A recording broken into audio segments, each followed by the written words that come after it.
کرم کے موتی، کالم نگار Syed Sardar Ahmad Pirzada, the first blind journalist of Pakistan, APNS best Urdu column award holder, روزنامہ نئی بات، مرخہ 1 جون 2019۔ آئیے ایک کہانی پڑھتے ہیں۔ ایک دفعہ کا ذکر ہے کہ امریکہ میں کینٹکی ریاست کی مشرقی پہاڑیوں میں ایک مسلمان امریکی بوڑھا اپنے خاندان کے ساتھ اپنے فارم ہاؤس میں رہتا تھا۔ اس فارم ہاؤس میں اس بوڑھے کا ایک پوتا بھی تھا۔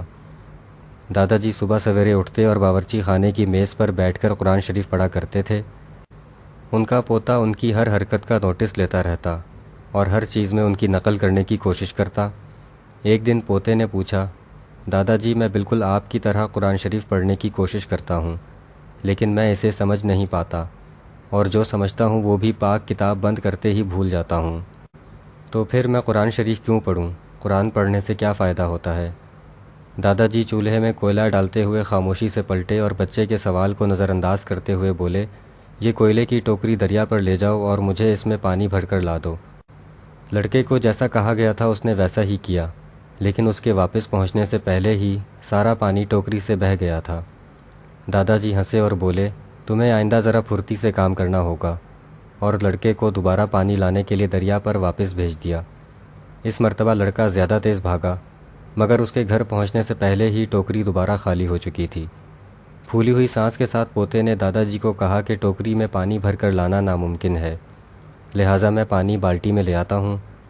دادا جی نے اسے روک دیا اور بولے، مجھے پانی کی ایک بالٹی نہیں بلکہ پانی کی ایک ٹوکری ہی چاہیے، تم شاید پوری طرح سے کوشش نہیں کر رہے۔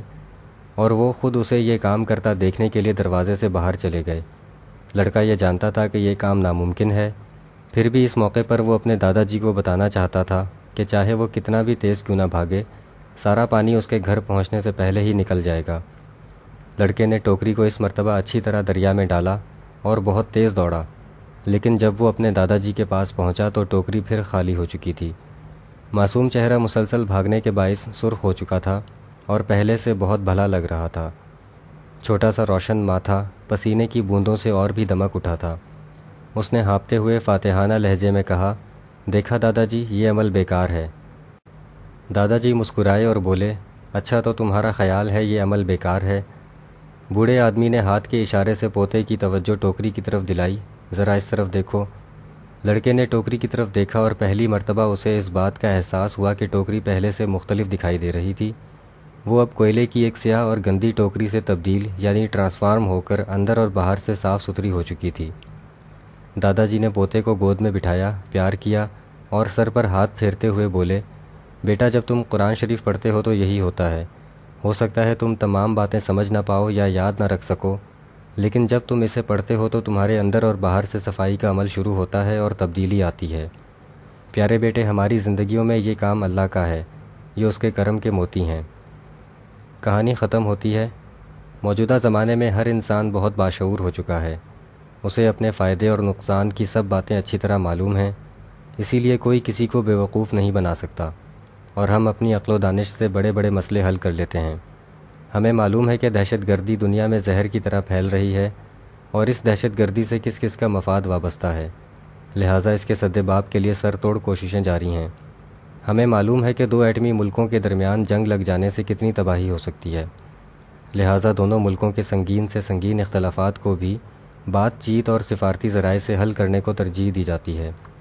مشکل ترین کام ہم اپنی عقل و دانش کی سخت محنت سے کر لیتے ہیں، لیکن کبھی کبھی انتہائی سنجیدہ اور اہم مسائل کے بہت آسان حل ہوتے ہیں جنہیں نظر انداز کر دیا جاتا ہے۔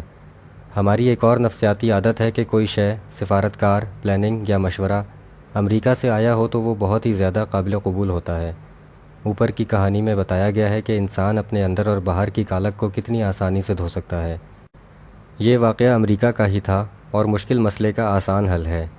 کیا 21ویں صدی کے ذہین انسان کو سیدھی سی بات بھی سمجھ نہیں آتی؟ چھوٹے انسان بڑی انا میں اتنا الجھ چکے ہیں کہ اس ذات پاک کی مہربانیوں کا شکر ادا نہیں کر رہے۔ اکثر ہم بہت سے عہد کرتے ہیں۔ آئیے آج 27 رمضان المبارک کی بابرکت لیلۃ القدر کی رات کو ایک پکا عہد کریں کہ کرم کے یہ موتی اکٹھے کرنے کی ہمیشہ کوشش کریں گے۔